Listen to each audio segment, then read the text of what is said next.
It was another quiet, gray morning in the small town of Clearwater, the kind where time seemed to move slower, and everyone knew each other by name.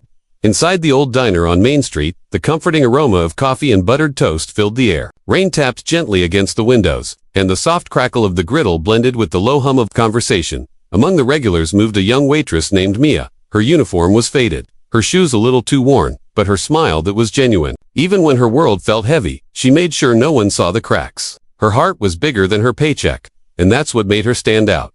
Every morning at exactly 8:10, the doorbell above the entrance chimed, and Mr. Harris would step inside, an elderly man with kind but tired eyes, always dressed in the same gray overcoat and brown hat. He took his usual spot by the window and ordered the same simple meal: black coffee, 2 slices of toast, and scrambled eggs. He rarely spoke, and sometimes his hands trembled as he lifted his cup. Most days, he just stared out at the rain, lost in thoughts no one else could see. But Mia noticed him, really noticed him, while others rushed by. She lingered. She made sure his toast was warm, asked about his day, and once even slipped him a small slice of pie on the house. What started as a small act of kindness soon became their quiet morning ritual. Over time, Mia learned little things: that Mr. Harris used to be a schoolteacher, that he'd lost his wife years ago, and that his children had long since moved away. He never complained, but there was a loneliness in his eyes that broke her heart. What Mr. Harris didn't know was that Mia was fighting her own silent battles. Her mother was sick, bills were piling up, and she worked double shifts just to stay afloat. Some nights she cried herself to sleep, wondering how much longer she could hold everything together. But every morning, no matter how tired she was, she greeted Mr. Harris with warmth, because in helping him, she found strength, a reminder that kindness still mattered. Then, one cold winter morning, he didn't come. His booth by the window sat empty. The next day, still nothing. On the third morning, Mia couldn't shake the worry gnawing at her chest. She called the local hospital, and her heart dropped when she learned that Mr. Harris had been admitted after a fall at home. Without a second thought, she went to see him during her break. When she entered the room, he looked surprised and deeply touched. No one else had visited. She brought him a small muffin, promised to check in again, and kept her word. Every day after that, between shifts, she showed up. A flower one day, coffee the next, sometimes just a smile. The nurses whispered about her: "That waitress from the diner has a heart of gold."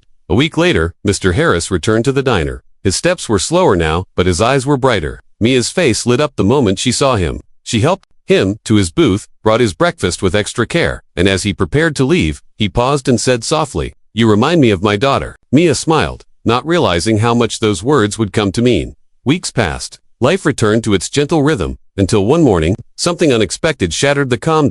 The clock read 8:10 when the diner door opened, but it wasn't Mr. Harris. Instead, 4 men in black suits entered, followed by 2 lawyers carrying folders. The chatter in the room died instantly. They walked straight to the counter. "Are you Mia?" one of them asked. Her heart skipped a beat. "Yes, why?" The lawyer gave a faint, respectful smile. "We represent Mr. Harris. He wanted us to deliver this." He handed her a sealed envelope.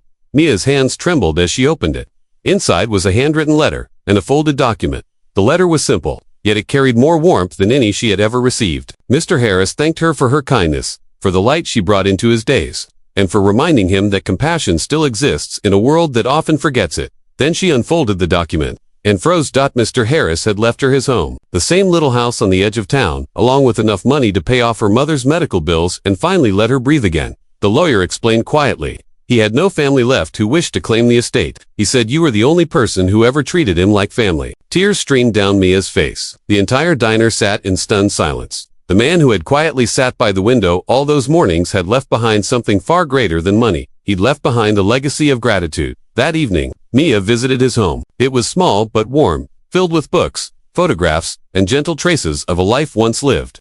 On his desk, she found a framed picture, one she had never seen before. It was of her and Mr. Harris, laughing together over spilled coffee. He had kept it all this time. As the sunlight faded through the window, Mia whispered a quiet thank you. She realized that kindness doesn't always return in the ways we expect, but it always finds its way back.